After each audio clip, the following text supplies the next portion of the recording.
Samsung Galaxy A56, il medio gamma più atteso della linea Samsung per il 2025, è arrivato insieme ad A26, insieme ad A36, ma oggi ci concentriamo su di lui. L'abbiamo provato in questa giornata di fiera al Mobile World Congress. Vi racconterò quali sono le novità, tutte le sue specifiche, alla fine anche i prezzi e la promo, ma vi racconterò anche quali sono state le mie prime impressioni. Per non perdervi nessun video, soprattutto qui dalla fiera di Barcellona, ovviamente iscrivetevi al canale, attivate la campanella delle notifiche.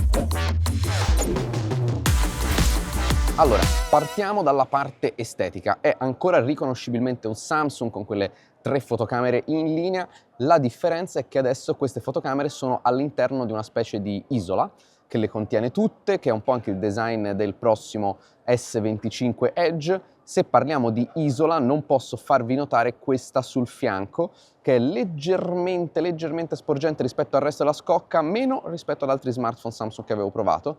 E qui dentro c'è tasto di accensione e bilanciere del volume. Il frame è in alluminio. Una bella novità è che il vetro Gorilla Glass Victus Plus, che era usato sulla parte frontale, ora è utilizzato anche al posteriore, quindi molto più resistente. Ovviamente, non avendolo provato a malapena una giornata, non posso darvi più informazioni di queste sulla sua resistenza, ma una cosa che si nota tantissimo è che lo smartphone è spesso 7,4 mm, quindi ci stiamo spingendo negli ambiti degli smartphone super sottili. Il peso è di 198 grammi, l'anno scorso era più di 210 grammi se non vado errato, quindi molto bene.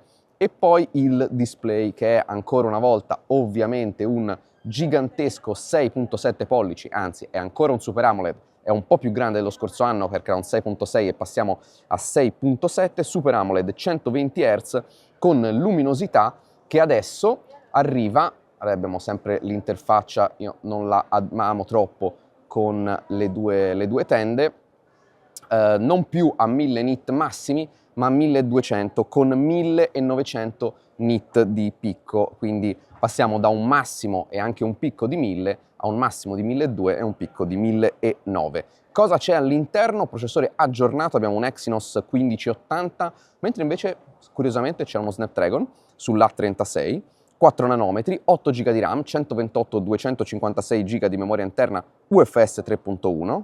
Per quanto riguarda le fotocamere non ci sono stravolgimenti, 50 megapixel, 12 megapixel grandangolare, una 5 megapixel macro, quindi non è stata introdotta una fotocamera zoom, che purtroppo è un po' anche quello che porta il mercato, cioè anche i concorrenti non è che facciano meglio in tal senso. C'è una bella differenza che sono curioso di approfondire nella recensione completa nella fotocamera frontale, che scende di risoluzione da 32 a 12, ma adesso supporta HDR, supporta video in 4K e ha una modalità di riduzione del rumore per i selfie di notte, ma che ragionevolmente funzionerà anche di giorno, che appunto sono molto curioso di approfondire. Nel frattempo avete visto anche giusto qualche scatto fatto al volo qui dalla fiera.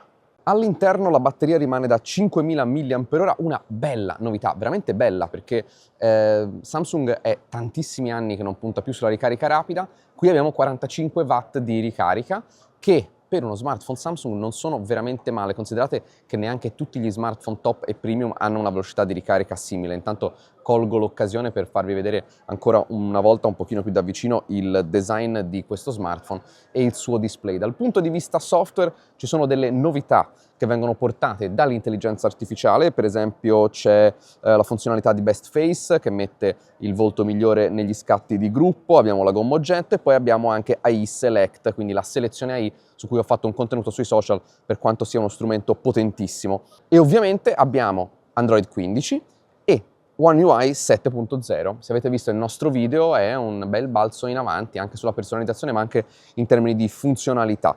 Una cosa su cui Samsung ha sempre fatto bene e ora fa benissimo sono gli aggiornamenti. Questo smartphone passa da 4 nuove versioni di Android più 5 anni di patch di sicurezza dello scorso anno a 6 anni di nuove versioni e di nuove patch di sicurezza. Adesso dobbiamo parlare di prezzi. Mi è piaciuto il fatto, soprattutto per essere un Samsung, che non è salito il prezzo rispetto allo scorso anno, rispetto al Galaxy A55. Sto parlando quindi di 499 euro per la variante 128, che diventano 549 euro per la variante 256. La promo di lancio è che la versione da 256 viene venduta a prezzo del 128, mi sembra quindi che se vi interessa questo smartphone è il momento di approfittarne, perché il doppio della memoria interna allo stesso prezzo non è veramente male. Diciamo che rispetto al passato non lo trovo un prezzo conveniente, non lo trovo un prezzo stracciato, diciamo che lo trovo un prezzo coerente, quantomeno giusto, soprattutto nella line-up di Samsung.